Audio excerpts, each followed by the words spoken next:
عارفين عايزه احس ان انا يعني حاسه ان انا يعني مش عارفه. ادي صلصه البنجر اللي هي صلصه الطماطم بالبنجر، قعدوا يقولوا لنا اعملوا صلصه الطماطم بالبنجر. استنوا بس يا رب الكشاف يشتغل عشان اوريكم المشكله. شايفين اللون؟ شايفين المنظر؟ يعني انا مش عارفه. انا حاطه كنت كيلو طماطم، لا 2 كيلو طماطم على بنجريه كبيره، مش عارفه ايه اللي حصل. استنوا بقى، والله العظيم دي صلصه يا جماعه، مش محدش يقول لي دي مربى. لو بصوا بقى، استنوا بس عشان ايه بصوا اهو ده اللون.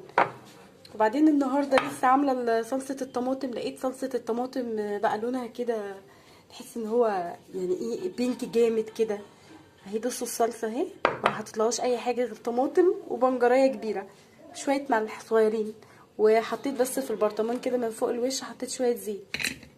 مش عارفه، ربنا يستر. يعني انا حاسه ان لو طعمها النهارده طالع مختلف في الاكل مش هعملها تاني. المشروب الرسمي